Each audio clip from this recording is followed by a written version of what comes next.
certo? Esse aqui, então, continuando o projeto piloto de educação continuada da nossa SBNC, certo? Eu quero agradecer muito ao Dr. Silvado, em público, pela grande contribuição. A ideia foi de todos nós, mas o Silvado começou a dar corpo rapidamente, questão de quase segundos, não digo segundos, mas de como a gente ia estruturar isso, certo? A gente já começou a estruturar algumas coisas, nós estamos, como se trata de um projeto piloto, nós estamos evoluindo, nós podíamos ter gasto um dinheiro e feito um projeto já totalmente pronto, mas eu acho que vale a pena a gente ir devagar, ver como é que está a aceitação, e uma das coisas que a gente conseguiu, então, é entrar no YouTube, certo?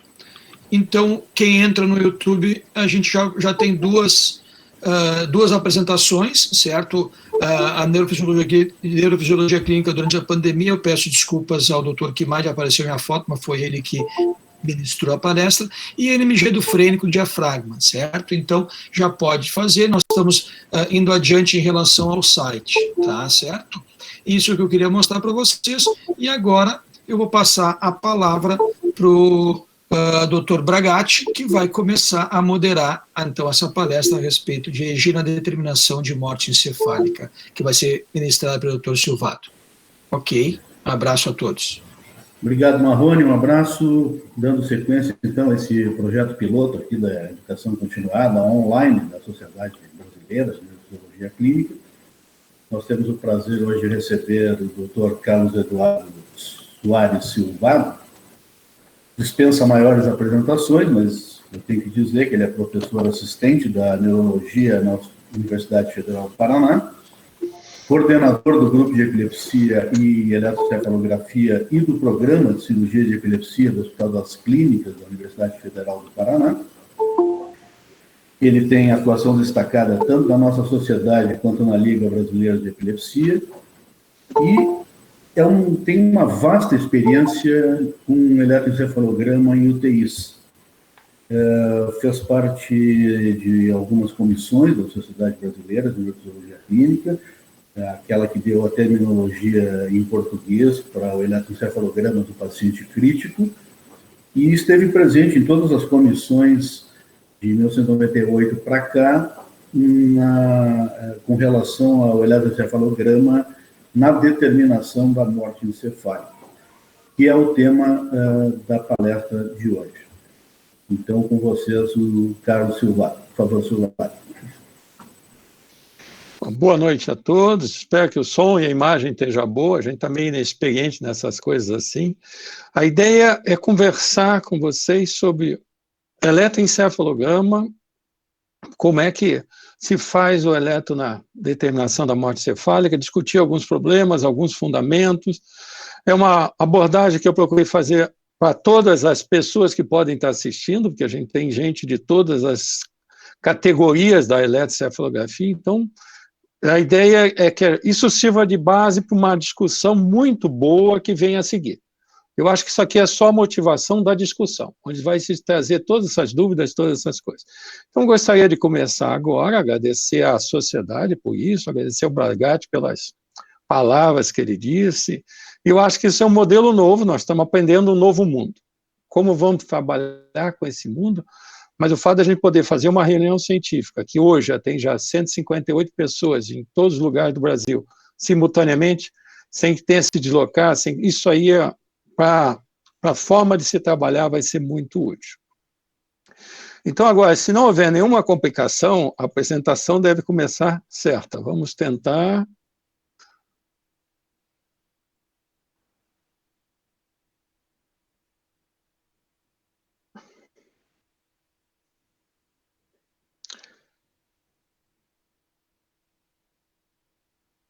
Por algum motivo ela está piscando, não sei se para você está acontecendo. Sim, está piscando. Sabia que não ia acontecer assim tão fácil. Isso é praga do Bragatti. Vamos ver o que sai agora. Agora não piscou. Acho que agora está perfeito.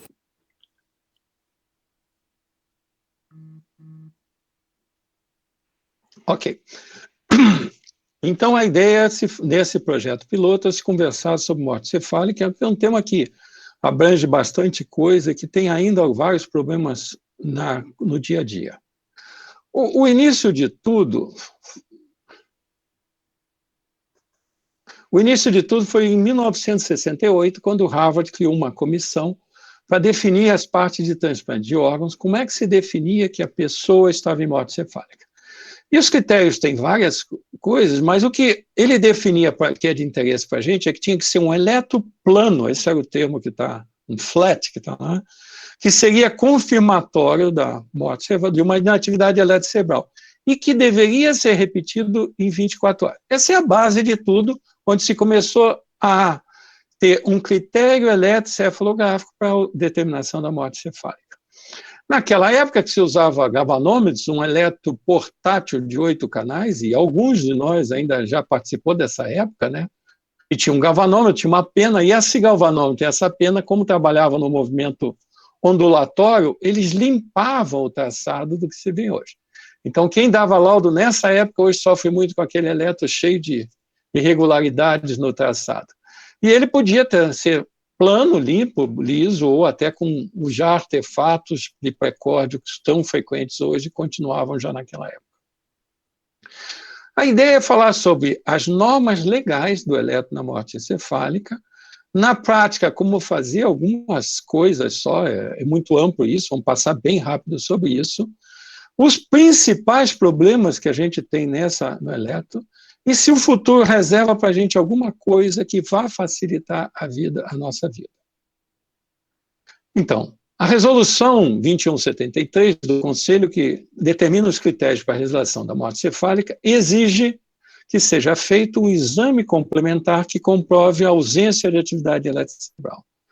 Em alguns critérios, isso é opcional, no nosso é obrigatório. Você pode imaginar que o nosso critério de morte cefálica é um dos mais, digamos assim, completos, os mais abrangentes, mais rígidos, talvez, de todos do mundo, e em nenhum lugar nós temos uma auditoria da realização desse procedimento, como nós temos hoje, sob a responsabilidade das centrais de transplante, das CIDOTs, das OPAs, do Sistema Nacional de Transplante. Eles são os auditores, não sei se vocês perceberam isso, eles que auditam como é feito, de que jeito é feito, quem faz feito. Isso dá muita segurança que nesses 20 e poucos anos que a gente usa o critério, nós não tivemos nenhum grande problema. O fundamento é o seguinte, existe o tronco e a vida. Ninguém consegue viver se o tronco não funcionar. Você pode ser um anencefálico e ter uma qualidade de vida precária, mas você... E para definir se o tronco funciona, nós temos o exame clínico e o teste de apneia. Se não existe função de tronco, se define a morte. No Reino Unido, o exame clínico é suficiente para definir que a pessoa está morta, desde que se não tenha nenhum sinal de função de tronco. O critério brasileiro, ele tornou obrigatório um segundo nível de segurança, um nível mais amplo que é o encéfalo, onde ele abrange os hemisférios, que é quem define a pessoa, e isso é feito através de um exame complementar. Então, o exame complementar de determinação de morte é um nível extra de segurança para o processo, porque o tronco está ruim, mas o córtex cerebral, o encéfalo, também é incompatível com a vida. Mas o processo de morrer, que vai até a morte encefálica, é um processo que leva horas, às vezes dias, depende de como vai acontecendo não é uma coisa imediata. A gente poderia dizer que todo mundo morre de morte cefálica, porque o parar o coração não faz a pessoa morrer. O que faz a pessoa morrer é não ir sangue para o cérebro, por causa do movimento cardíaco, não ir oxigênio para o cérebro, por causa dos batimentos cardíacos. Então, no final, quem morre é o cérebro, e a pessoa é ele.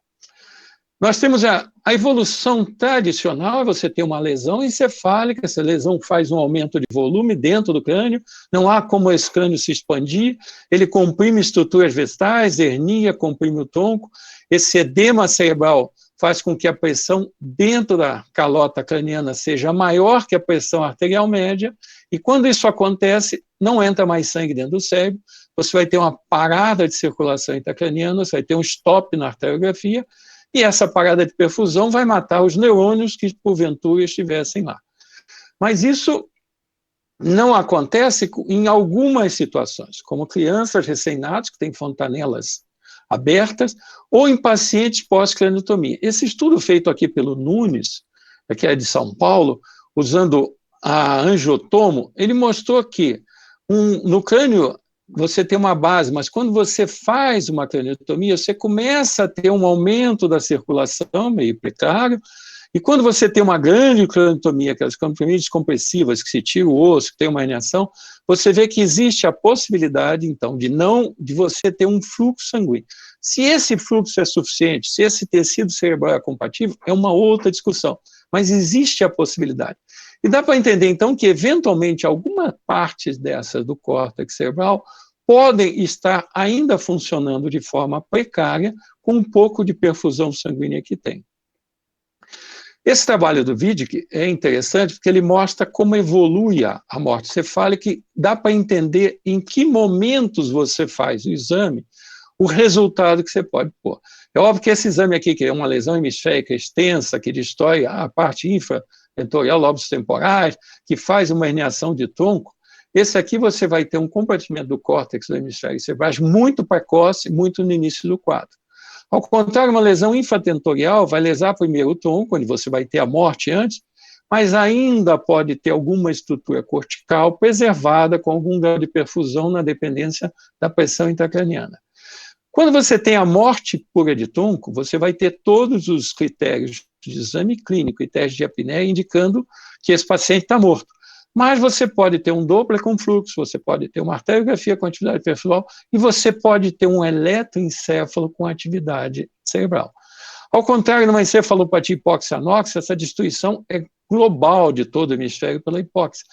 Porém, as estruturas cerebrais têm graus variáveis de comprometimento nessa situação. Algumas áreas cerebrais são muito mais sensíveis.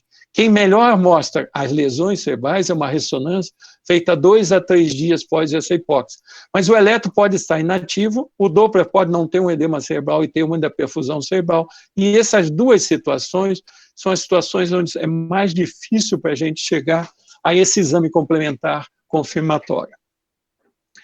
Isso é tão verdade que esse trabalho publicado em 2013 pelo pessoal da Espanha, Fernando Torres, com 289 pacientes com morte encefálica clínica que fizeram eletro, 96% deles, o primeiro eletro já mostrava inatividade cerebral. 10 casos, 3,5%, não tinha essa eletro. E aí que nota interessante, desses 9 casos, 7 deles, a primeira lesão foi um AVC na região infratentorial.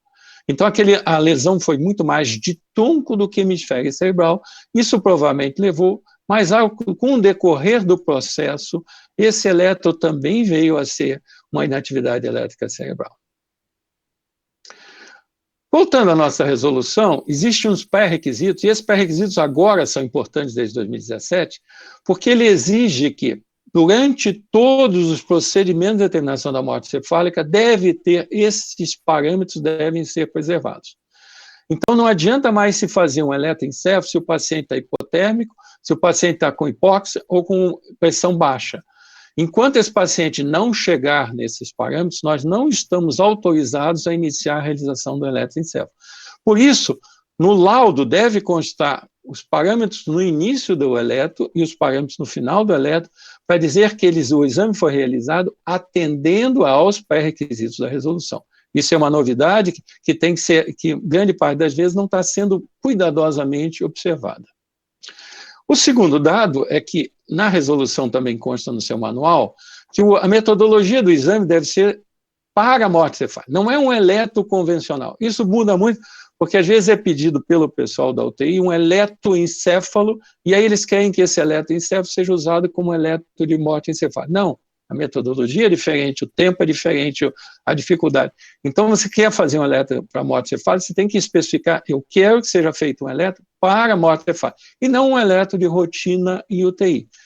E não se faz assim uma má prática que às vezes acontece nos hospitais que eu trabalhava, que se fazia o eletro para ver se estava em morte para abrir o protocolo. Então, primeiro se abre o protocolo e depois se abrir o protocolo, que tem os pré-requisitos atendidos, se solicita o eletro. Faz aqui com um profissional com experiência comprovada e capacitada, não é qualquer título. Isso já foi... O médico, para poder fazer a determinação da morte cefálica, tem que comprovar uma capacitação. Ou ele tem feito já exame suficiente, ou ele faz um curso. Não basta ser médico. E no eletroencéfalo também não basta ser um neurofisiologista. Tem que ser capacitado. O que é? Ele tem que ter experiência, ele tem que estar acostumado, ele tem que fazer exame de UTI. Não é qualquer neurofisiologista que pode fazer isso. Isso aí vai ser indicado pela direção clínica. E isso aqui seria para nós a parte mais importante, que quem diz como deve ser feito o eletroencéfalo é a Sociedade Brasileira de Nefrologia Clínica. Então, nós temos a obrigação de determinar como deve ser feito o eletro, nós devemos ajustá-lo conforme necessário. As normativas, desde 1998, a sociedade já tinha uma normativa que foi publicada e foi feito várias atualizações ao longo dos anos. 2006, 2016, 2020, atualmente ela está em fase de readaptação, particularmente pelo aspecto da telemedicina, mas a sociedade já se posicionou que o eletro poderia ser feito ou não, isso vai ser uma coisa que o Conselho Federal de Medicina vai definir se pode ou não se pode fazer isso por telemedicina. Cada um tem a sua posição, eu tenho uma posição, e a gente pode até discutir sobre isso depois. Então, na prática, como fazer bem rapidinho? Primeiro, nós temos que ter a temperatura corporal, e nós temos que saber o que o paciente tem, se é uma encefalopatia hipoxanóxica, porque isso pode influenciar na gente no entendimento. Se ele tem craniotomia, se ele tem catéter, se tem uma PIC, porque você vai ter que reposicionar os eletrodos diferentes. Nesses tempos de Covid, e como sempre no isolamento, que cuidados tem que ter o técnico durante o exame ou antes do exame, para evitar a contaminação, para evitar a proliferação, medicações que estão usando, tudo isso tem que ser anotado numa ficha para auxiliar no laudo. A segunda causa que é importante, que pode ter uma grande influência, se esse paciente usou depressor de sistema nervoso. Então, eu sugiro sempre que você anote a dose diária, quantos dias usou, quanto tempo faz desde a supressão. Se você fizer um eletroencéfalo de alguém que usou midazolam ou propofol até 4 horas atrás, ele pode ter ainda alteração nisso. Insuficiência hepática e renal que vai alterar essa eliminação. Um eletro hoje tem que ser digital e com 21 canais de registro no mínimo, porque não é mais possível a gente aceitar um eletro daquele de pena. Se necessita reformatar esse exame, mudar a montagem, acrescentar canais, e o eletro digital permite isso muito bem, idealmente com vídeo, porque o vídeo vai mostrar as coisas que estão acontecendo no ambiente, ele pode mostrar se o paciente tem ou não tem reação, qual é a reatividade que ele tem, então eu acho que é essencial que se faça com vídeo. Um técnico qualificado, e a gente considera qualificado no mínimo 1 ano de experiência de eletro e UTI, não é uma coisa para começar, é muito difícil. Esse aí é a coisa mais difícil que tem na eletroencefalografia, eletro e UTI de morte encefálica. Idealmente, com certificado de técnico da neurofisiologia, vamos incentivar que isso aconteça, e um neurofisiologista clínico com experiência eletro em pacientes com coma. Isso é o básico para começar. Durante o exame, a gente vai fazer o preparo, e aqui vai um macete que a gente sempre insiste. Esse paciente de UTI, particularmente, está há muito tempo, eles têm muita oleosidade. E se você não lavar esses pacientes a cabeça com PVPI, não fizer uma desinfecção, provavelmente o exame não vai funcionar direito. Além disso, em pacientes hoje, em tempos de Covid, nós temos que ter o equipamento protegido que possa ser asepsia, foi feita aquela reunião há 15 dias atrás pelo KIMAID, mostrando que a gente tem que proteger esse equipamento tem que não permitir a transferência de um lado para o outro, o paciente também tem que ser cuidado, e particularmente o técnico tem que usar um equipamento completo, inclusive com máscara facial, porque ele fica muito tempo, muito próximo do rosto do paciente, muito próximo de escape facial, e ele coloca eletrodos em rosto, então ele tem que ter uma proteção completa.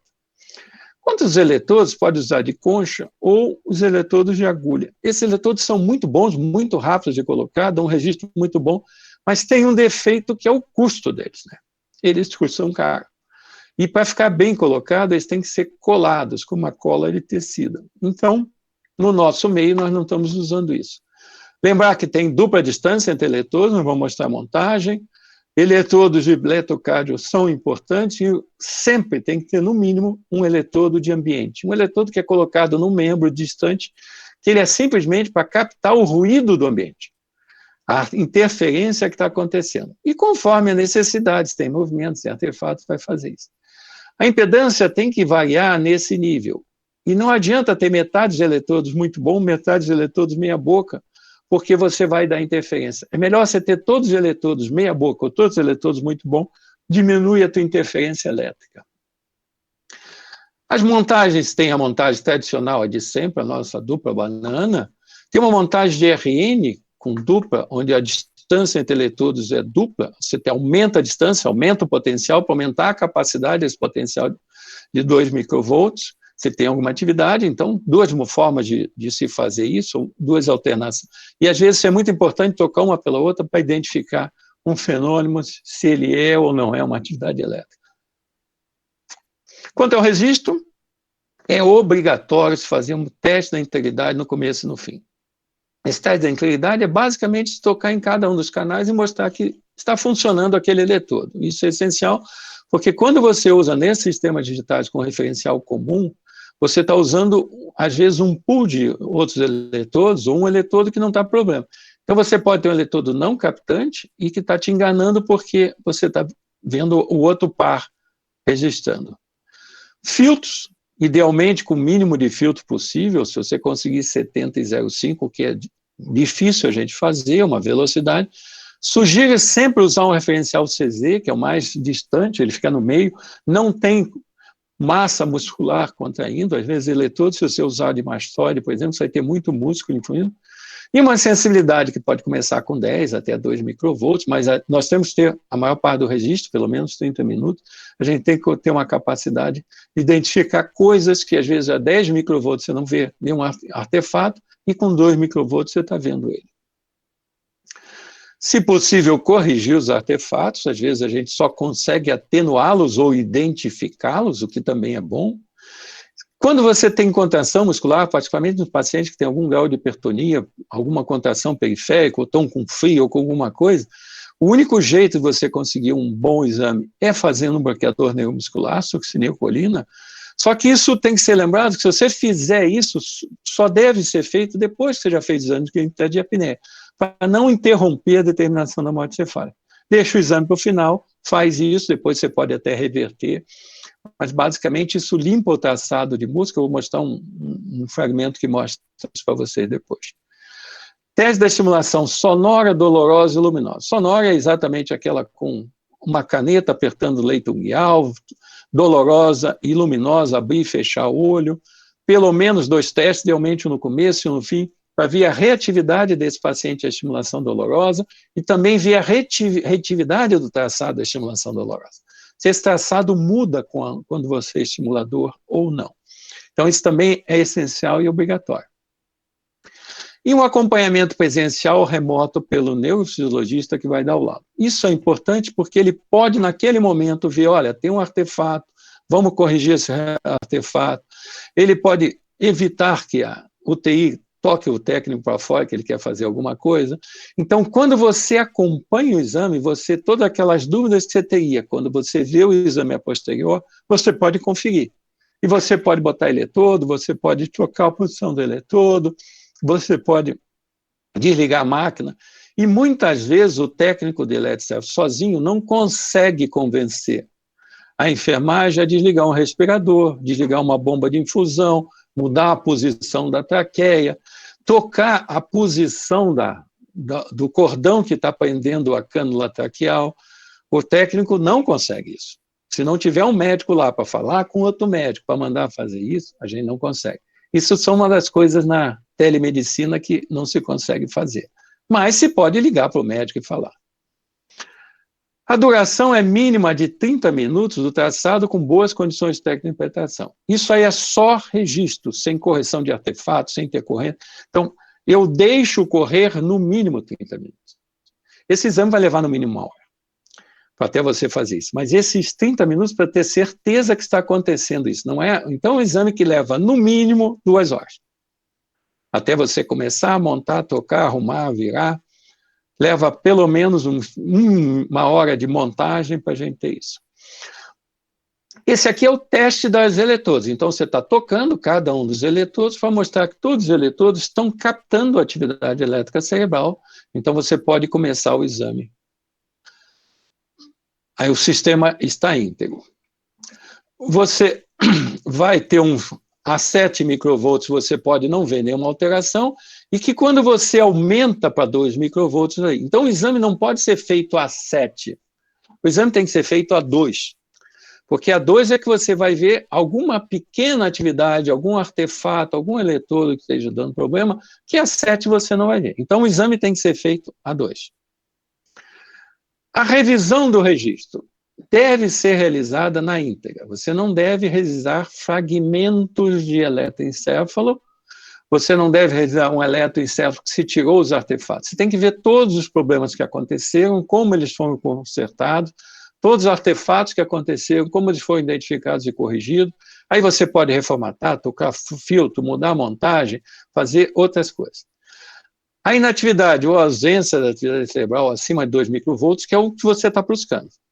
A dúvida é que ele tem que estar presente, ausente ou duvidoso, ou uma coisa que se chama, às vezes, atividade eletroresidual.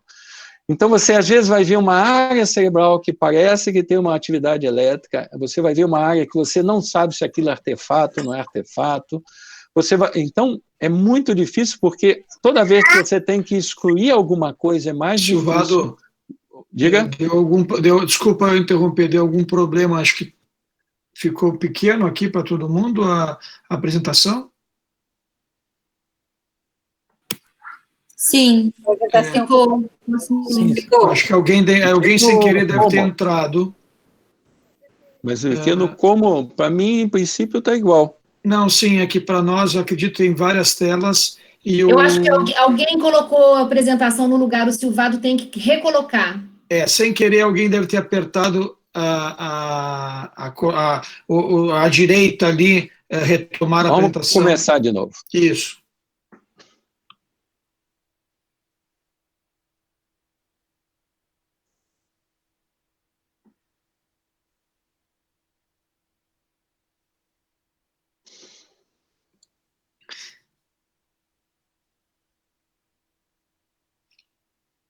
Perfeito. Voltou bem. 222 pessoas. Está perfeito.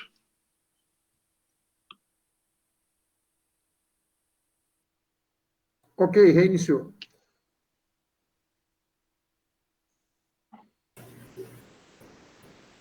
Pode continuar, doutor Silvado.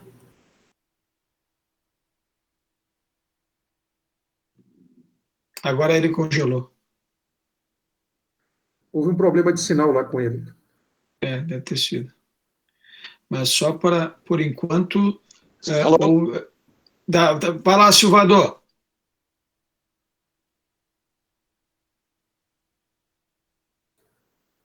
Retornou. Espero que ele ligar o microfone. Doutor Silvado, liga o microfone. E agora? Ótimo. Vai. Tudo ok? Estão ouvindo? Perfeito. Vai em frente. Vamos lá. Perfeito. Quanto que vocês perderam? Não, nesse slide ou no anterior? Não, é esse slide aí, desde o início ali, por favor. Ok, vamos lá. Então, a revisão do registro de eletrocefalo deve ser feito no arquivo integral, e não nos fragmentos, porque nos fragmentos não dá ideia para a gente das coisas que aconteceram, das correções que foram feitas, dos artefatos, e nos permitem também tocar as formatações, mexer em filtro, aumentar ganho, identificar esses artefatos. Então, é essencial isso aí. Alô? Na inatividade ou ausência da atividade cerebral, que é o objetivo que se busca. Se quer ver aí, sim, não existe nenhuma atividade cerebral na faixa de 2 microvolts por milímetro. Então, nesse momento, não há atividade cerebral. Qualquer ruído que tenha é um ruído que não é compatível com a atividade cerebral, é um ruído do tecido lesado, ou do próprio cérebro, ou mais frequentemente do ambiente. Na elaboração do laudo, essencial para... Esse laudo vai ser usado para a determinação da morte cefálica, por termo de declaração de morte cefálica. Então, ele tem que ter uma série de campos, como ele foi realizado.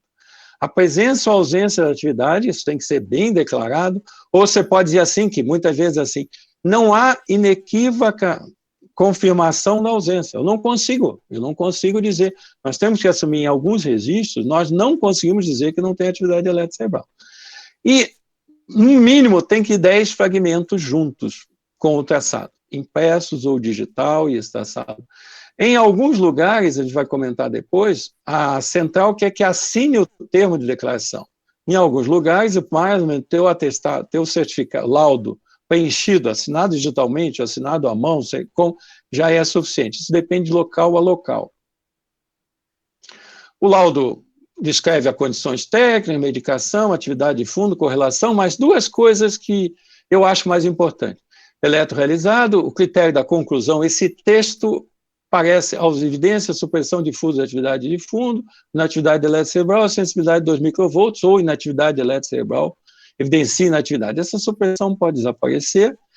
E eu coloco sempre no contexto clínico adequado, que atende ao estabelecido pela resolução para determinação de morte cefálica, o registro é compatível com o diagnóstico de morte. O eletro não é diagnóstico de morte cefálica nunca. Ele é compatível desde que seja feito com esses outros critérios todos. Porque nós não nos cabe ficar revendo a tomo, revendo a causa da morte, se o exame clínico foi assim ou assado. A gente faz um eletro e cabe, então, ao médico, à equipe que depois vai integrar esse elemo lá. O nosso papel é dizer que ele é compatível dentro desse contexto, porque fora desse contexto, ele pode ser por uma intoxicação por barbitúrico, uma intoxicação por outra droga, por uma anestésico. Tem outros fatores que podem fazer isso, botulismo. Então, o que a gente pode fazer é isso dentro desse contexto, e eu aconselho que esse texto saia sempre no laudo. Artefatos são um dos problemas. Esse é o grande problema que nós temos.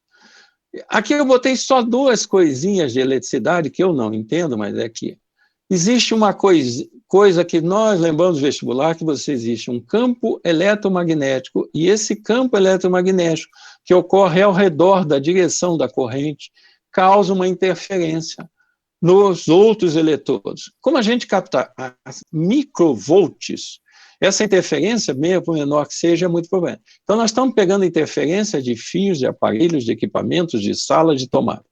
A outra coisa é que quanto menor a frequência, maior a impedância que acontece, maior a chance que você tem de ter artefato. Você tem uma frequência alta, você tem menos artefato que numa frequência baixa. Só que nós estamos captando frequências baixas. A UTI é hostil, todo mundo, aquele monte de equipamentos, que não tem aterramento ou isolamento, que não é deficiente, tem vários equipamentos que você percebe que algumas bombas de fusão, quando você chega com a cabeçote perto, ela faz interferência. O fio terra é muito precário, todo mundo está ligado naquele fio terra, e se esse equipamento não é bom. Outra coisa que é muito comum, aquela tomada, quando você coloca, ela dá uma faísca, aquilo é mau contato, aquilo gera uma interferência. As ondas eletromagnéticas dessa fiação, desses cabos, desse equipamento, sinais de celulares dão interferência no eletro a 2 microvolts, isso às vezes não é percebido, alguém está falando do lado, alguém está ligando, está conectando com a central, e principalmente cabos que estão se cruzando, se tocando, se movendo. Então, às vezes, o movimento da cama, o movimento do respirador, o movimento da traqueia está mexendo os cabos, e esse mexida nos cabos provoca uma interferência. O tocar em algum cabo, ou seja ele paralelo, ou seja ele cruzando, provoca isso. Às vezes os fios têm que ser juntados em cima da cabeça e afastar ao máximo dos outros fios que estão funcionando, que estão ao lado do paciente. Isso faz com que frequentemente tenha que se desligar equipamentos, tenha que ligar a bomba, desliga a bomba, e uma coisa que nunca pode ser mantida é a cama. A maior causa de interferência elétrica é a cama elétrica. Ela simplesmente é um grande gerador de interferência elétrica e deve ser desligado no começo do exame. Às vezes você tem uma interferenciazinha pequenininha, que é fácil de você ver, é um eletrocardiograma, né, que você vê mesmo nesse canal aqui, MG, que é um canal que está colocado no braço, você vê que ele tem várias interferências, mas ele também está captando o eletrocárdio. Então, isso aqui de artefato é o mais fácil, mas muitas vezes ele é tão intenso, tão abundante, que não te deixa ver nada no eletro. Nessas situações, você tem que usar o referencial CZ, você tem que mudar o posicionamento dos eletrodos de percórdio, você tem que diminuir isso aí, você tem que trabalhar para tentar olhar uma atividade que está aqui embaixo, porque essa somatória de atividades te impede de dar uma conclusão. Esse exame, se você não conseguir tirar isso, ele vai ser um exame inconclusivo. Esse é um artefato fácil, é um artefato periódico. Os artefatos periódicos é simplesmente a gente tentar descobrir quem está com essa periodicidade. No caso aqui é um artefato de respirador. Só que o que está acontecendo aqui é uma coisa muito comum e fácil de ser resolvida. Isso aqui é secreção dentro da cânula. A secreção dentro da cânula faz um frêmito, esse frêmito faz uma interferência. Se você pedir ainda, antes de começar o exame, que seja feita uma aspiração no paciente, essa aspiração vai tirar essa secreção e vai desaparecer essa interferência aqui. Essa também é uma interferência que nós não vamos conseguir tirar. A parte da interferência do respirador, a gente desliga o respirador um tempo para provar que aquilo é interferência do respirador, mas frequentemente a gente não consegue suprimi-la totalmente. Esse aqui é um exemplo do valor. Você tem uma atividade aqui, aguda, que está localizada no FP1, parece um artefato de FP1, o técnico pode ficar tocando esse artefato de FP1 várias vezes, que ele não vai tirar esse artefato de FP1, ele pode ser que esse eletrodo teve uma impedência maior, mas o que você está vendo é que esse artefato de SP1 é um artefato externo. Alguma coisa externa está fazendo interferência. Novamente, esse eletrodo de posição é um eletrodo no braço, e esse é o valor desse eletrodo no braço. Você está vendo aqui que esse padrão aqui é exatamente o padrão que está acontecendo no FP1. Então, isso aqui é externo. O FP1, coitadinho, ele está quieto ali, está meio esquisito, ele está meio mal, mas não é ele aqui. Então, você pode aqui confirmar, isso é um artefato, uma interferência externa do ambiente. Artefatos musculares, então, às vezes, esses pacientes têm um chile, uma contração, um movimento, e você não consegue ver misturado com isso. O único jeito é você fazer succinilcolina e você vai descobrir que existe uma atividade elétrica cerebral, lenta, residual, nesses pacientes aqui na parte anterior. Então, novamente, aqui você não consegue dizer nada. Então, isso também deve ser usado com certeza, em que momentos adequados, ajuda muito a resolver esses problemas dos artefatos. Esse é um outro problema de um paciente, está se gravando, e num eletro bem deprimido, você de vez em quando aparece uma atividade rítmica na faixa delta de 4 Hz. O que será que está acontecendo com isso? Quando você coloca o vídeo, você vai ver que nesse momento a enfermeira está mexendo no braço do paciente. Então, com vídeo é muito fácil você ver com o vídeo. Se não fosse o vídeo, você recebesse só esse fragmento de eletro, você teria uma tremenda, dizer assim, presença de atividade elétrica na região temporal, parietal, centro temporal esquerda. Então, novamente, o vídeo é muito importante, que você consegue ver a evolução disso. Que não tinha nada, quando ela pega no braço desaparece. Então, você tem mais segurança no laudo. Esse aqui é um traçado de uma coisa que aconteceu conosco, que deu um trabalho, que levamos quase 2 horas discutindo isso. Esse é um paciente que estava em monitorização e evoluiu para morte encefálica. Ele estava há vários dias em monitorização e evoluiu para morte encefálica. Foi feito o teste, todos os testes foram feitos durante a monitorização, e ele tinha ausência de reflexo de tronco, ele tinha um teste de apneia negativo, e o eletro continuava com atividade. E aí, como é que a gente explica que o eletro tem atividade quando o tronco não funciona? Se descobriu, o que você faz? Se tirou todos os eletrodos de colóide, se colocou eletrodos comuns, o eletro tinha inatividade eletrocerebral. Então, o eletrodo com colóide, depois de vários dias, ele inicia uma interferência. Quando você trabalha isso com 2 microvolts, essa interferência é muito grande. Todo mundo que faz monitorização em unidade de epilepsia sabe que periodicamente nós temos que tirar os eletrodos, tocar os eletrodos, porque a qualidade do registro pior. Então, lembre-se disso. E o que faz isso é um exemplo anedotório. Esse aqui é um traçado que você pode olhar que, puxa, parece ter uma atividade, um ritmo posterior, mas que nada mais é que um monte de eletrodos colocados sobre uma gelatina. Então, a interferência externa é capaz de fazer isso. Todos nós já brincamos de colocando eletrodos dentro do copo com água, com soro fisiológico. Então, quando você está captando uma muito baixo, é muito fácil você ter interferência, e se essa interferência tiver um padrão repetitivo, ela parece uma atividade eletrocerebral. Cuidado com isso, muita atenção. O tempo. Esses são os problemas. A gente precisa mínimo 30 minutos de registro interpretável, isso leva 2 horas de duração. Fora as intercorrências no manejo do paciente. Frequentemente você vai parar o exame porque tem que colher sangue, você vai parar o exame porque tem que mudar a bomba, você vai parar o exame porque tem que aspirar o paciente, fora o deslocamento dentro e fora do hospital, fora a asepsia, fora o cuidado da roupa. Então, eu não consigo, em tempos normais, imaginar que se leve menos que 2 horas fazer um exame de morte cefálica adequado. Hoje em dia, esse tempo está aumentado. E se for feito fora do hospital, você tem muito mais tempo. Então, esse é um cuidado que você tem que ter. Isso implica no horário que você vai fazer. Porque se você tem uma disponibilidade de equipamento e técnica, se esse teu técnico vai ficar 2, 3 horas fora, e você tem uma rotina no teu serviço ambulatorial ou de emergência, você vai ter problemas. E outro dado que também é assim, é que você frequentemente tem um técnico de equipamento disponível, mas o paciente não está disponível, ou ele está tomando banho, ou ele está em visita, ou ele está fazendo um exame, ou ele está... Esse acerto de quando nós vamos fazer o exame é muito importante e tem que ser frequentemente conversado com o pessoal da UTI, com o pessoal do eletro e com aquela pessoal da CIDOT, da OPAS, que fica cobrando que a agilidade. A demora do laudo. Esse é um outro problema.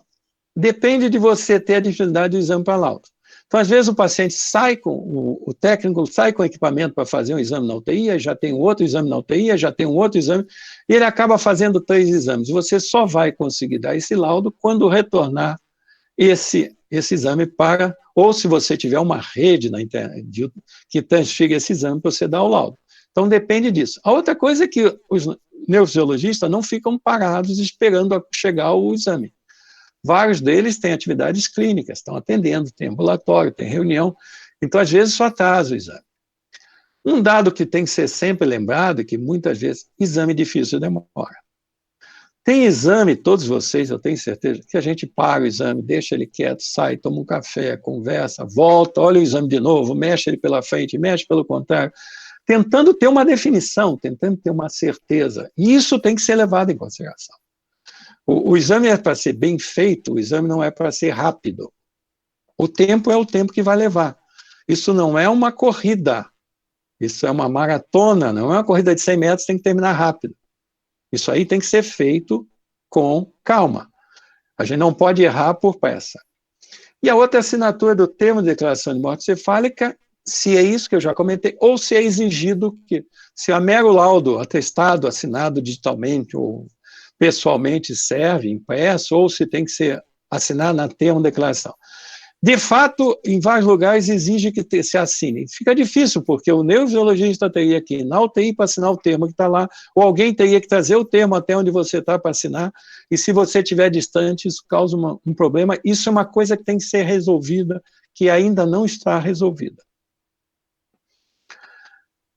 Finalmente, o não compatível atividade residual. O dado que tem que se levar em conclusão é que é mais fácil você ver uma coisa positiva, você ver que tem uma coisa, do que não tem a coisa. Então, não tem a coisa, você tem que testar, ter certeza que aquela coisa pequenininha, aquela coisa mínima, aquele negocinho, não é relevante. Então, isso é muito mais difícil dizer que não tem do que tem. 15% a 20% dos exames não vão mostrar, nessa primeira etapa, um resultado, seja a Doppler, seja eletro, nisso eles são semelhantes. Às vezes o Doppler vai mostrar uma perfusão de fluxo e o eletro vai mostrar que tem uma atividade, ou vice-versa. Isso depende também a hora que o exame é feito, em que momento daquele processo de morte cefálica está acontecendo. Os exames de morte de Thompson, geralmente, eles têm atividade residual que demora mais. Então, você tem que pensar em que momento da evolução do processo de morte você está fazendo o exame. Existem os exames precários, pela técnica ou pelas características do paciente, que você não vai conseguir melhorar, o paciente está cheio de catéter, o paciente fez 2 craniotomias, às vezes você não tem como melhorar isso, ou o paciente tem uma placa de acrílico. Quem tem placa de acrílico, uma craniotomia com placa é uma desgraça, ele não consegue gravar nada. Ou o ambiente é tão ruim, todo mundo está acostumado, sabe que às vezes no bosques tal da UTI, ninguém consegue fazer eletromorte-cefálica. Tem que mudar o paciente para um outro box, porque naquele ali alguma coisa dá interferência que não se faz. E não, se vamos lembrar assim, a insegurança do neurofisiologista e a inexperiência do neurofisiologista. E eu acho que nem todo mundo se sente seguro, nem todo mundo tem experiência, e tem que declarar isso, olha, esse não é o exame que nesse momento eu me sinto seguro, ou eu não gosto de fazer isso, ou eu não entendo isso. Ninguém pode te obrigar a dar o laudo disso ou fazer isso. Já ficou muito claro na resolução que ninguém é obrigado a fazer. Tem que ter sempre alguém, uma outra pessoa que vai fazer, se você não se sente competente, ou com vontade, ou não acredita, ou não é seguro para fazer isso. Sem inequívoca ausência de atividade cerebral a 2 microvolts, sugere repetir o eletro em 12 a 24 horas ou revisar o exame complementar. Esse eu acho que é o chavão que você tem que colocar. Nessas situações, não é por método, não é pelo paciente, não é pelo exame, é que não consigo. Então, a meu laudo vai ser sem inequívoca ausência de atividade cerebral. Eu não sei. Repetir o exame em 12 a 24 horas, geralmente no processo de evolução desaparece, às vezes aquela interferência não vai repetir depois, às vezes aquele artefato que impedia você ver não vai ter, ou os outros exames complementares, você faz o exame de fluxo, pronto, resolveu o problema. Essa é a sugestão que eu tenho para que se coloque no laudo. Esse é um exame de 2 microvolts, atividade e ver presença. Então, por que você fica nessa situação? Esta ondinha que eu estou vendo aqui, é isso mesmo que eu estou vendo aqui? Parece, né? Isso aqui é um QRS, eu estou vendo aqui o QRS um pouquinho mais alargado, aqui nesse canal, mas... A imagem não aparece. Mas quando você vê aqui, essa onda já está mais alargada que aqui. Então, será que aqui pela distância, eu não consigo ter, às vezes, certeza de que isso é um epicórdio ou alguma alteração. Então, nessas situações é que volta esse traçado inequívoco. A conclusão final é que o exame para morte encefálica, sem dúvida, o Doppler transcraniano, eles são exames que são disponíveis nas UTIs, toda UTI que se preza tem que ter os dois, eles são fáceis, podem ser repetidos várias vezes, eles não são invasivos, eles definem a coisa. E o eletroencefalo tem um perfil mais de crianças com fontanelas abertas, encefalopatia hipoxianótica, que às vezes não tem um edema para fazer uma parada de perfusão, craniotomias descompressivas, e esse seria o nosso perfil de realização de exame nessa situação. Mas o que nos reserva o futuro? Um fato inquestionável é que a biologia e a física não vão mudar, vai continuar tudo igual. Então, os artefatos físicos, os artefatos de interferência por eletricidade, os artefatos por interferências biológicas vão continuar existindo. Nós podemos mudar a forma de quantificar essas anormalidades, de analisar essas anormalidades e apresentar os dados. Silvado, só um momentinho, Silvado, a tua apresentação. Alguém entrou na sessão e compartilhou uma tela. Pelo menos foi a mensagem que apareceu para mim. Apareceu uma mensagem, fulano compartilhou uma tela. Isso aí. Como é que vocês estão? Vocês estão vendo? A apresentação saísse aqui para nós. Vocês estão vendo ou não? Isso, Silvado, apareceu essa mesma mensagem para a gente. Uma outra tela entrou no lugar da sua. Então, é igual aquela hora que você tem que, de novo, pedir para compartilhar a sua. E pedir para as pessoas não internet. Pedir para as pessoas não compartilharem as delas. É quem não está mostrando nada, o lado direito ali, retomar a apresentação ou apresentar, não se mexe. Vai lá, Silvana. Pronto, foi. Vamos ver.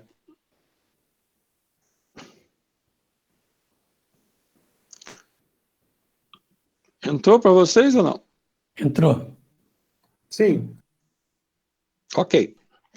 Então, o que o futuro vai reservar para a gente? A gente tem certeza que não vai se mudar os artefatos biológicos, os laboratórios de eletricidade são intrínsecos a gente e o funcionamento do corpo também não vai mudar.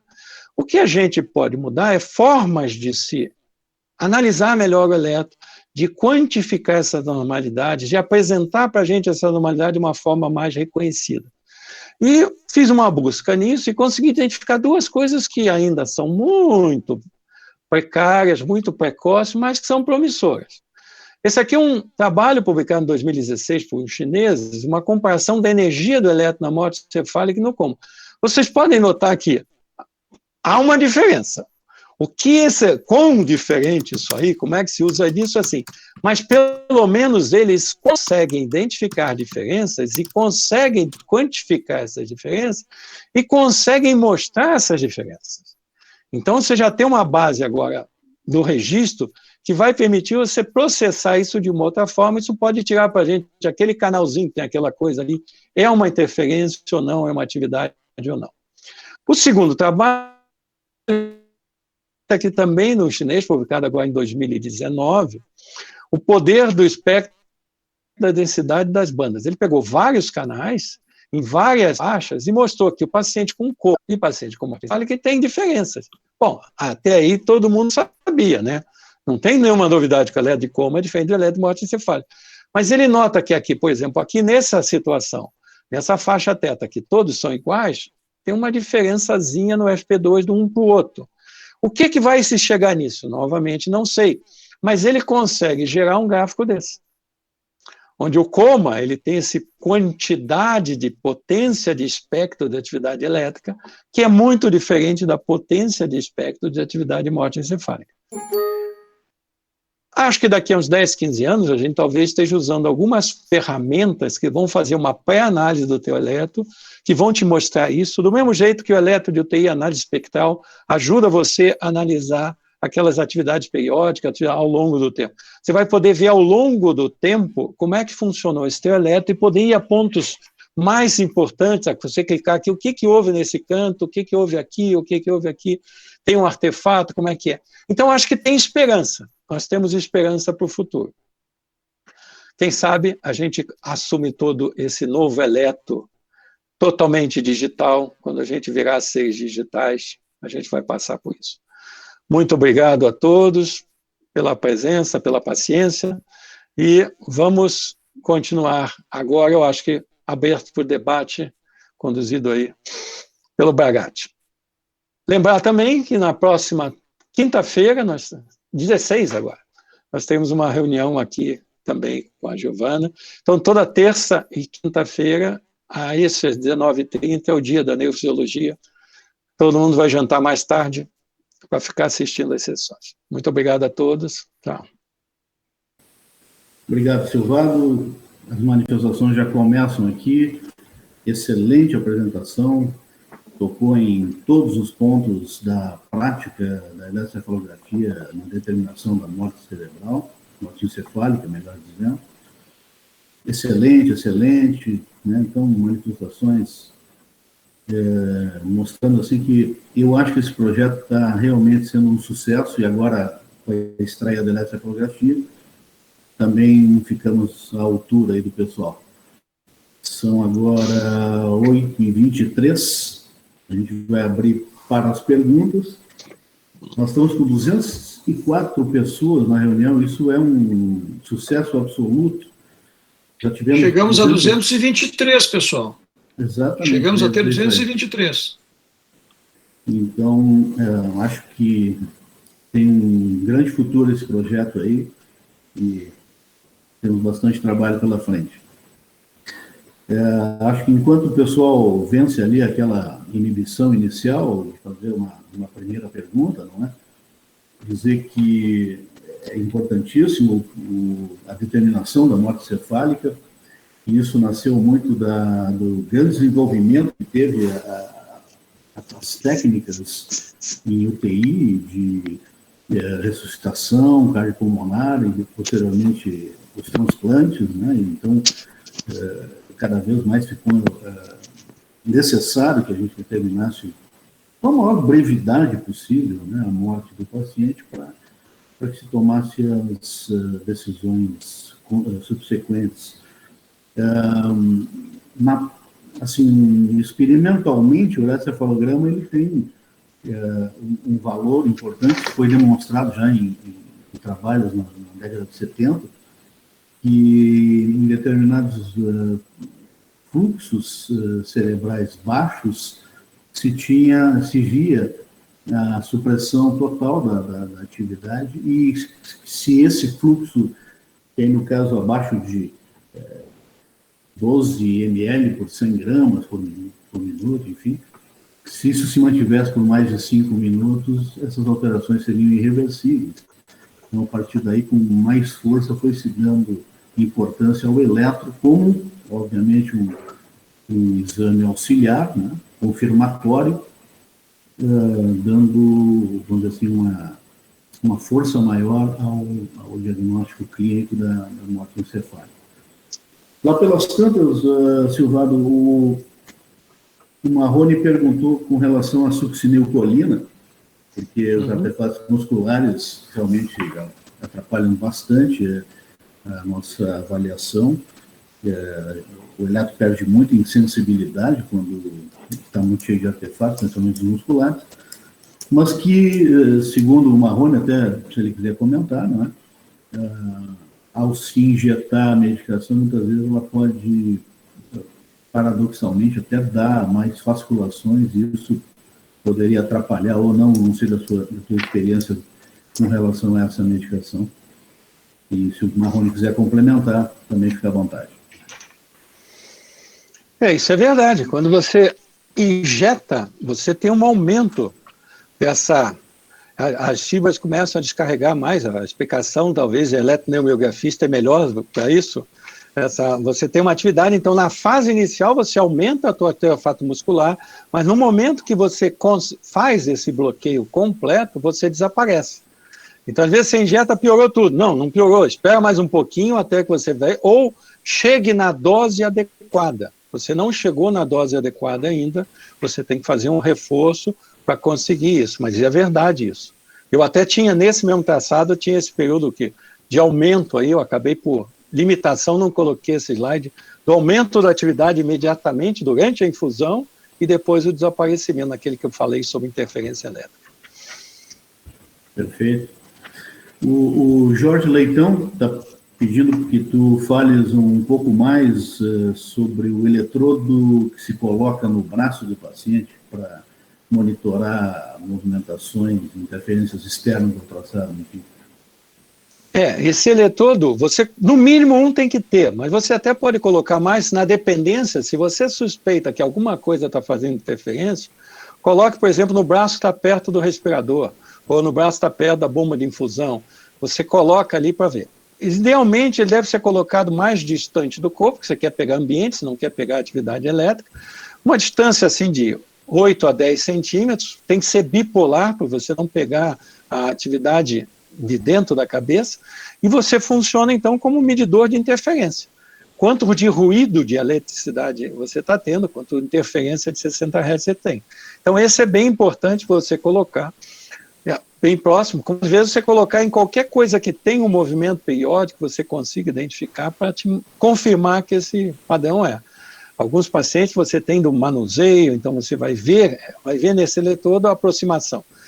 A roupa, esses aventais, alguns aventais dão uma interferência muito grande quando ele se aproxima, a eletricidade estática dele faz uma interferência, o ligar, desligar a luz, e você capta muito bem nesses eletrodos. Então você pode botar um ou dois, hoje nós temos um monte de canais disponíveis, né?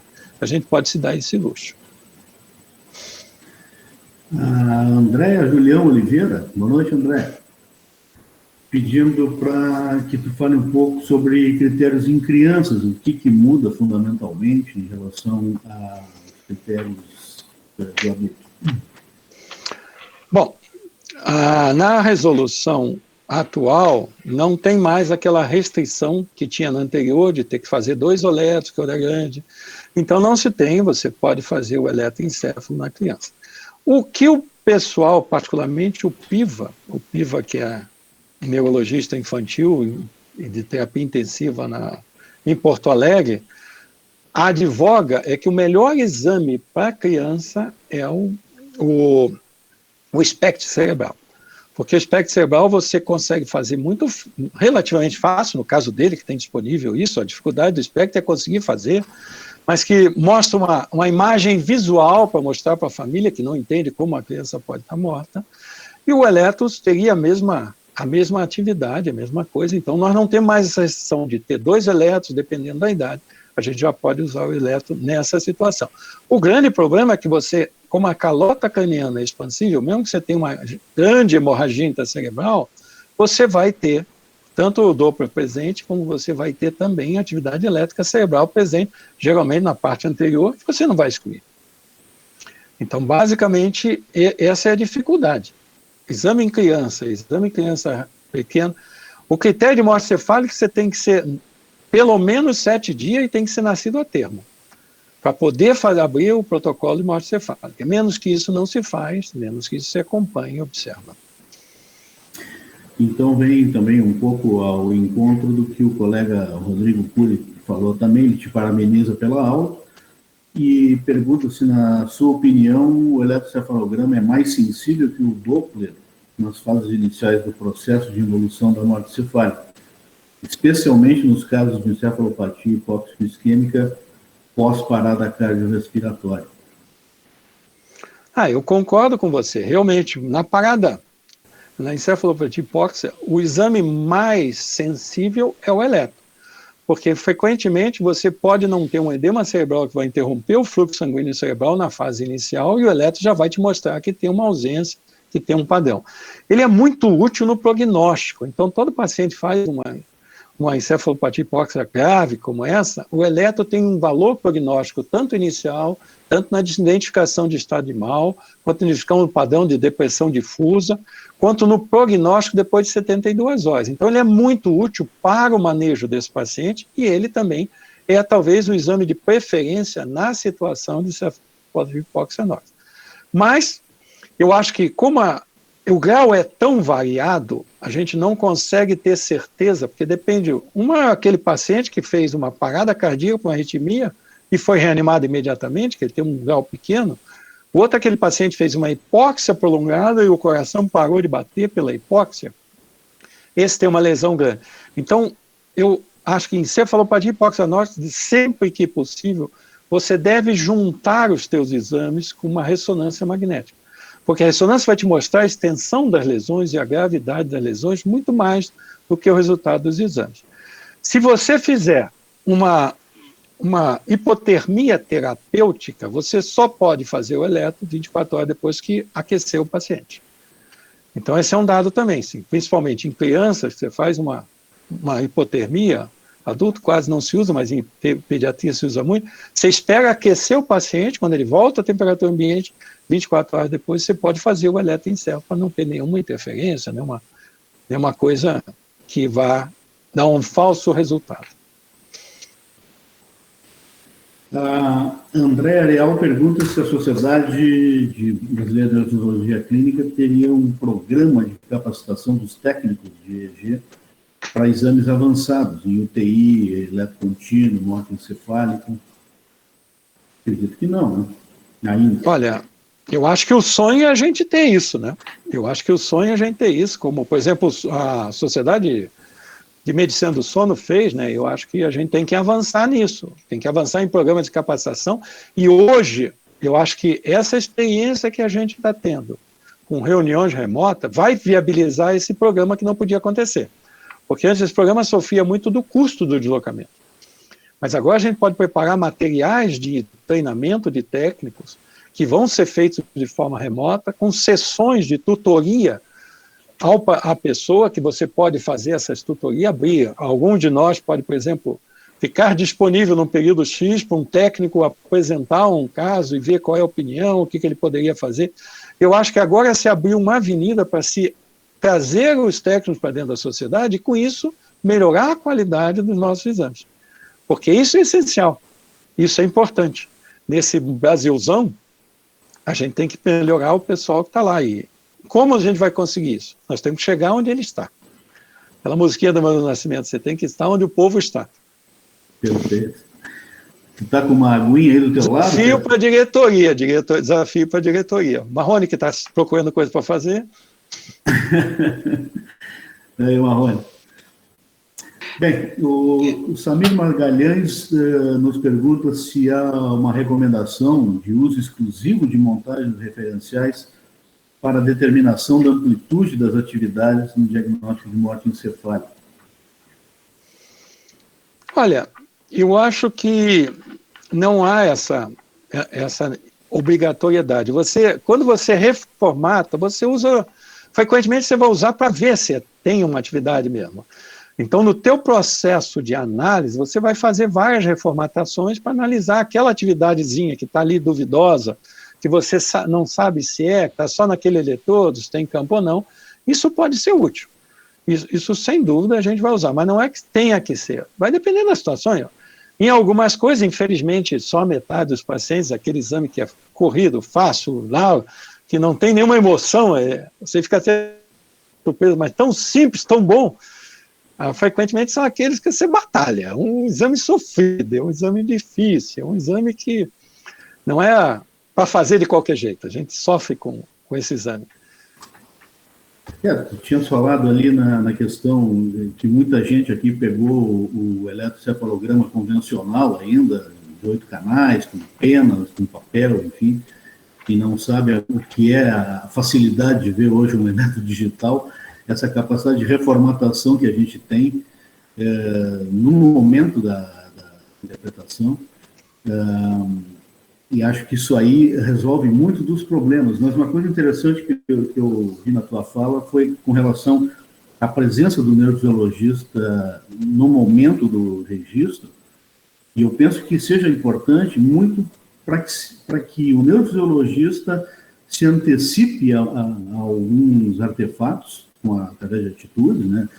A própria questão dos cabos enrolados, cruzados, enfim, coisas que muitas vezes o técnico pode não estar alertado para isso, e aí depois não se consegue mais interpretar, né?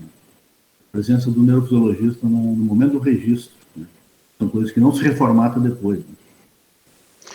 Eu tenho uma posição pessoal sobre isso. Eu acho que esse tipo de exame é um exame que tem que ter o neurofisiologista perto. E o que nós fazemos é o técnico vai lá, monta, arruma, até comecei a fazer o exame, avisa a gente, nós vamos, quando ele começa a fazer o exame, vemos lá, vamos ver, porque muitas vezes você trazia o exame para você dar o laudo, quando você olhava o laudo, puxa, tinha que ter feito tal coisa. Volta lá, remonta. Então, eu acho que esse é um exame importante. Todos os exames de morte cefálica têm um médico presente, ou realizando ou acompanhando. E eu acho que tem discussões que em vários lugares isso não é possível, isso não é difícil. Os outros exames, monitorização de UTI, por exemplo, de eletro contínuo, aí o ideal é mesmo a distância, porque você pode olhar várias vezes, você não precisa se deslocar. Mas eu acho que, na minha posição, na minha opinião, esse não é um exame para ser feito à distância por telemedicina. Esse é um exame presencial. Se não tem quem faça isso, vamos fazer outro método, ponto. Porque é ali que você vai realmente definir essa coisa, você vai mudar isso, vamos botar mais um eletrodo, vamos tirar, vamos desligar você. Porque o técnico diz assim, desligue tal equipamento, não consegue. Não consegue, é perder tempo. Não vão desligar, e mesmo com a gente, você diz assim, precisa desligar a bomba. Mas a bomba não pode ligar. Se não desligar a bomba, eu não consigo. Desliga 5 minutos, aí eu vejo 3 minutos, 1 minuto. Se desligar 1 minuto e sumir o artefato, pronto. Então, na minha posição, a posição é essa. Essa resolução está pendurada, dependente do que o Conselho Federal de Medicina vai entender por telemedicina, se ele aprova ou não aprova isso, o que ele aprova, e uma série de normativas sobre como deve ser feita. Por exemplo, o CRM, se eu estou em Minas Gerais e estou dando laudo em Manaus, eu tenho que ter CRM secundário em Manaus ou não tenho? Como é que fica isso? Esse técnico que está lá é um técnico que eu tenho que conhecer, eu tenho que treinar, é um técnico que o serviço deu. Porque esse é um problema.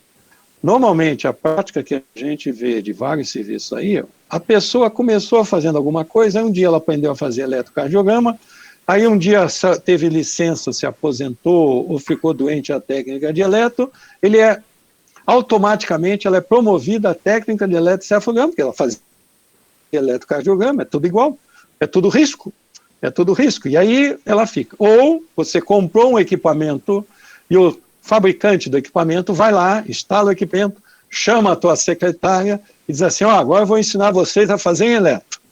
E aí, em 2 horas, ele ensina a fazer eletro. Como é que se faz eletro? Você faz assim, faz assado, vê desse jeito. Como é que se traça isso? E pronto. Essa é a realidade do nosso interior do Brasil. Nem ele tem que ter certificado, eu acho que o treinamento do técnico, com curso remoto à distância, com uma prova.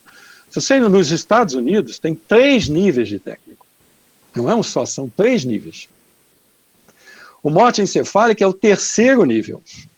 O primeiro nível é o exame de rotina, o segundo é que faz exame de UTI e vídeo, e o 3º nível é que faz morte encefálica.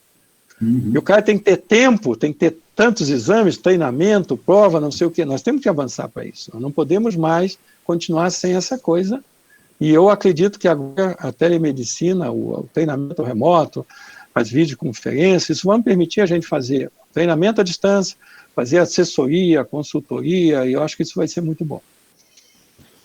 As normas técnicas para a realização do eletroencefalo da sociedade, por algum motivo técnico, não estão ainda no site, mas em seguida elas vão subir, a atualização, a última, e ela vai ficar à disposição para discussão entre nós, eletroencefalografistas, muito com relação a todos esses aspectos que tu levantaste aí, quem pode fazer, quem é que tem, qual é a capacitação que o eletroencefalografista tem que ter, como é que tem que ser feito esse laudo, o que tem que constar. E então eu conclamo a todos os associados aí interessados em eletroencefalografia que consultem o site aí nos próximos dias para que a gente possa fazer algumas correções e adendos aí à normativa atual. Alguém quer fazer alguma pergunta ao vivo aí ou seguimos pelo chat, que tem bastante pergunta aqui?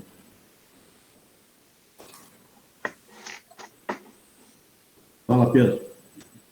Não, pode seguir pelo... Tem uma série de perguntas interessantes, pode seguir pelo chat aí. O Paulo Quimaide complementa aquela questão da succinilcolina, dizendo que realmente ele é um bloqueador neuromuscular despolarizante. O Bruno Gumiero pergunta para o Silvado qual seria a posição ideal do eletrodo de ambiente, né? Em que posicionamento a gente coloca esse eletrodo? Isso é aquilo que nós já comentamos, colocar no braço, com os 2 eletrodos, com uma distância mais próxima do lugar onde está a interferência. Eu acho que essa a gente já comentou anteriormente. Rodrigo Cury faz mais uma pergunta. Na tua prática, Silvado, o critério de saturação de O2 acima de 94% tem causado dificuldades no emprego do método, acredito que seja do eletroencefalograma? Muitos pacientes em uso de vasopressores têm solicitado gasometria arterial nesses casos?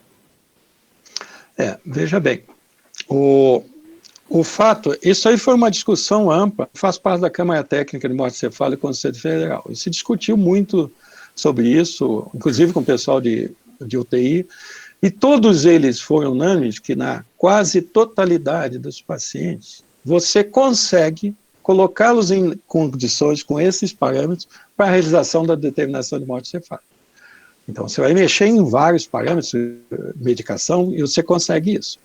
Nós não vamos medir. O que está se usando não é a gasometria, está se usando digital. O parâmetro que você vai medir, que o técnico vai anotar na ficha, é a PA média, que está lá, que ele lê no monitor, a temperatura que a enfermagem vai passar para ele, e a saturação que está lá no monitor. Esse é o dado do monitor. A gente não vai discutir esses critérios de como é que está isso. Não, a gente nem tem condições, não temos todas as informações do processo de determinação. A gente tem condição, nesse momento, eu olhei lá nos parâmetros do monitor, e esses são os parâmetros, tudo bem. Olha, caiu ali, chocou, parou o processo, até você vai ter que, o paciente estava mantendo pressão, de um momento para o outro parou, vai ter que interromper o eletro para eles reanimarem, fazer o que for possível. Nós não entramos nessa discussão. Então, nesse ponto, nós não nos metemos na gasometria, na forma que está subindo a gasometria, se o PCO2 é alto, é baixo. Nós simplesmente anotamos o que está no monitor. Ponto. Perfeito. O Pedro Oliveira, durante a tua apresentação, fez um comentário com relação ao paciente que tem craniotomia ou que, como é que ele falou aqui? A ausência de calota, muitas vezes, né? Uhum. Isso seria uma grande dificuldade. Tu queres comentar, Pedro, alguma coisa? Não, dois colegas, inclusive, complementaram, né? Uma das grandes dificuldades técnicas que a gente tem é, lógico, o paciente que faz craniectomia, tem ausência da calota, é claro que você vai ter uma modificação da resistência, né? Da impedância. Então, nesses casos, muitas vezes a gente fica algo inconclusivo, mas na sua experiência, Valdo, tem alguma forma da gente resolver esse tipo de problema? Quando o paciente tem ausência da calota, você, considerando aquela sensibilidade padrão que a gente tem para o diagnóstico de inatividade cerebral, tem alguma forma alternativa? Se você pegar aquele paciente, por exemplo, que eu mostrei a tomografia, que tem uma imensa herniação, que não colocaram osso, e tem uma imensa herniação, você tem uma dificuldade até no posicionamento dos eletrodos, né? Porque é óbvio que um hemisfério, um lado da cabeça, vai estar numa distância diferente da outra. Você vai ter menos interferência, está quase fazendo uma eletrocorticografia, de fato, que você está fazendo. Nessas situações, eu acho que você pode avisar, não é é uma presença de uma atividade rítmica. O que você está buscando, de fato, é um ritmo. Não é uma atividade. O que você está medindo é um ritmo, não é uma linha de base contaminada. Então, se você evidenciar um ritmo nessa situação, tudo bem. Mas é muito difícil. Esse paciente, frequentemente, tem áreas cerebrais que foram preservadas e que mantêm a atividade. Então, nesses pacientes, o que a gente faz, tenta reposicionar os eletrodos o mais simétrico possível, tenta identificar, e às vezes a gente identifica um ritmozinho persistente em alguma área, dependendo da área que foi operado ou não, da área que não menos comprometida, você vê um ritmozinho de baixo potencial, uma atividade, uma deprimida difusamente, mas uma área que você tem um campo de uma atividade rítmica de baixo potencial. E aí a gente considera que tem uma atividade residual. Mas não tem outro jeito. Aí o problema é o pacote como veio. Como eu falei, você não vai resolver o problema. O que é muito ruim são aqueles pacientes que puseram uma calota de acrílico. Porque a calota de acrílico funciona como atenuador da atividade daquele lado, e os fixadores que são colocados, sejam parafusos, sejam arames, funcionam como antenas. Então, acabou o eletro, é muito ruim. Então, os pacientes múltiplos operados, eles têm essa dificuldade quando você vai fazer o eletro, mas é próprio até do eletro de ambulatório, você não consegue fazer. Então, você tem que sair, e eu acho que descrever nas condições do paciente com craniotomia, com dificuldade de posicionamento dos eletrodos, não foi identificado por isso. Eu acho que nós temos que ter coragem de dizer assim, não é possível dizer nada sobre esse exame, ponto. Todos os recursos disponíveis foram usados, todas as perícias, todas as técnicas foram usadas, mas nesse paciente não dá para concluir nada. Vamos fazer outro exame ou vamos esperar o que vai acontecer. Às vezes a gente se sente culpado e existe uma pressão que você não conclui, você não fechou, está tudo parado esperando só você. Mas eu não consigo resolver.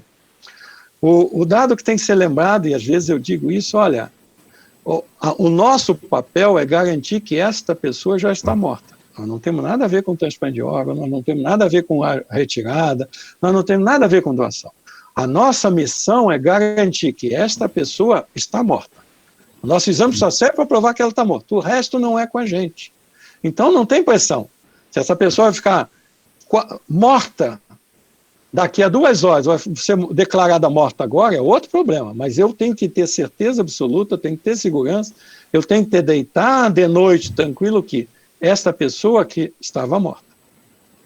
E em cima disso, está morto de vivo. Em cima disso, está falando, tu vai dar o laudo agora ou daqui a pouco. A doutora Juliana Macedo fez uma pergunta interessante.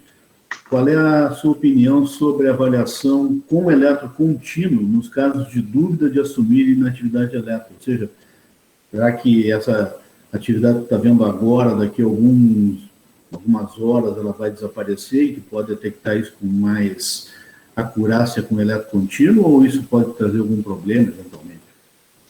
Eu acho que você vai transformar um problema nível 10 num problema nível 50.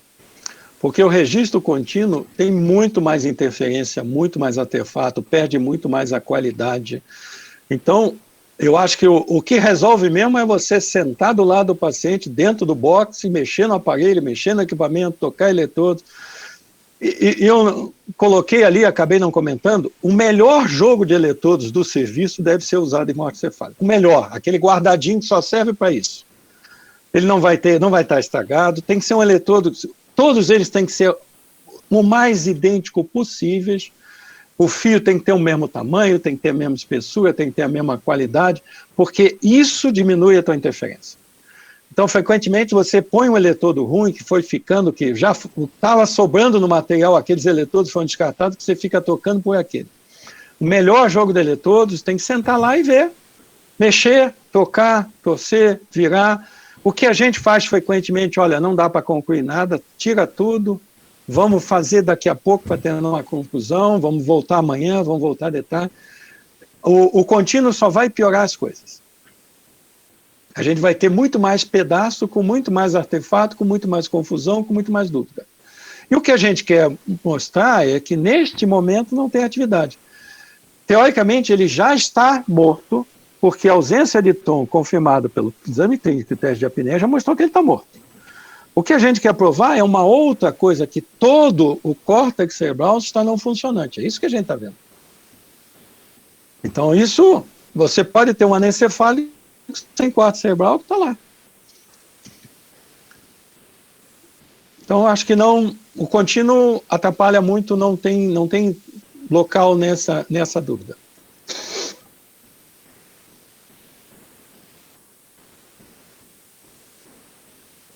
Pessoal, está ouvindo bem aí, pessoal? Sim, Bragatti. Eu aqui dei uma cortada na fala do Silvado.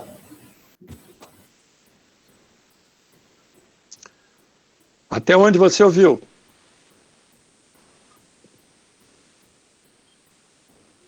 Está ouvindo, Bragatti? Não, o Bragatti está sem microfone. Bragatti saiu. Bragatti? Não, ele está logado, ele está sem som. A Sandra está informando a questão. Bragatti, ouviu? Opa, voltou, Bragatti.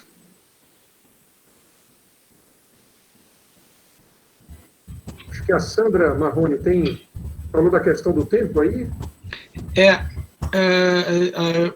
As discussões estão sendo simplesmente maravilhosas, até para quem é eletroneuromiografista que faz monitorização interoperatória, né? Já é muito esse é o melhor elogio. Não, é verdade. Para um abobado aqui conseguir entender pelo menos um pouquinho já é uma grande coisa. Quer dizer que o Silvado foi muito bem e o Bragatti está conseguindo ser o moderador. Só uma coisa, ontem eu estava vendo uma live aí, onde tinha 4 moderadores, 300 pessoas para ver, e ninguém conseguia falar, porque só os caras falavam. Aí não dá. Bragatti, obrigado. Pessoal, o tempo realmente extrapolou, certo? Mas porque realmente estava muito bom. Uma pergunta que o Pedro tinha colocado, se por um acaso a gente pudesse colocar as perguntas que foram surgindo nessa nossa conversa pudessem ser respondidas posteriormente pelo Silvado. Eu acho que se ele se dispuser e não for 525 mil, eu acho que dá para a gente mandar, né, Sandra? Não, com certeza, é só mandar e a gente conversa. Eu vou copiar o chat aqui e encaminho para o doutor Silvado as perguntas. Isso, o nome então, da pessoal, pessoa a gente encaminha.